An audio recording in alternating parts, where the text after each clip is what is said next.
morning. So as I'm driving out to my country house to get some work done just before we get some bigger snow, I still got some sheets that need to be set up and everything for the snow that's on its way, because guess what? Winter's here. So yesterday our premier happened to mention that he wants to push for a secular society here in the province of Quebec, and that he wants to limit where we are allowed, especially as Christians, to be able to pray. And one thing that most people don't realize, you see, if you actually go back to the separation of church and state, which a lot of people love to throw around, but very few people actually understand. Because if you actually look at the root of separation of church and state, it's not so that the church has no effect on the state. That is incorrect. Yet that's actually what most people believe. It was actually so that the government had no control and no way to manipulate the church. The church is above the state.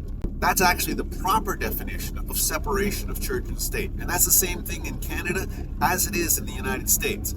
So I would encourage you to look it up, because a lot of people throw that around thinking that they're going to actually put some chains on the church. Yet it's actually very freeing when you actually look at the root and how that was actually planned. In the province of Quebec, our premier is saying that he wants people only to pray in church, no more public outside, because he wants to control religion. Okay, but that's a two-way street. Because you see, what most people don't understand, evolution, what's taught in school, is not secular. That's religion. Because the amount of belief that goes into evolution, due to all of the lies, the inconsistencies, and everything that just falls apart when you actually test it against true science, well, that's religion. Everything dealing with the LGBTQ, the whole alphabet letter mafia, that's religion. Anything that the state pushes. You see, one of the plans of communism is actually to have a state-approved religion. So they're picking and choosing what they consider secular and what they consider a religious belief. But in actuality, according to Matthew 12, verse 30, it says that you are either gathering or scattering. You're either for God or you're against God.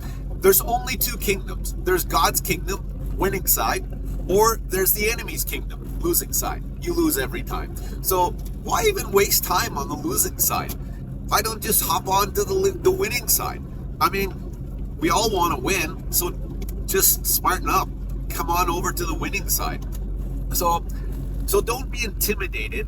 There's a scripture in Philippians chapter 1, I think it's verse 27. It says, don't be intimidated in any way by your enemies. This will be a sign to them that they are going to be destroyed, but you are going to be saved, even by God himself.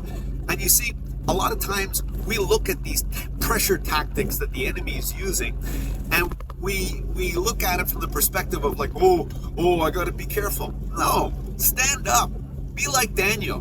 When they passed the edict that they couldn't pray, Daniel actually opened the windows and he made sure that he prayed to God. So don't bow down. Don't cave a knee to the demonic government. Don't do it at all. And don't even waste time worrying about the lies. Stand up. Stand for truth.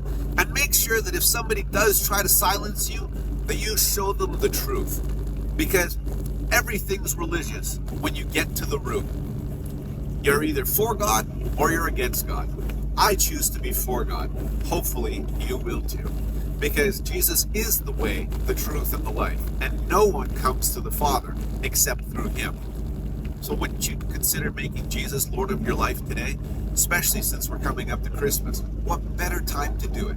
What better time to actually reset your life and make sure you are on the path to victory? These are my thoughts for today. Have a great one.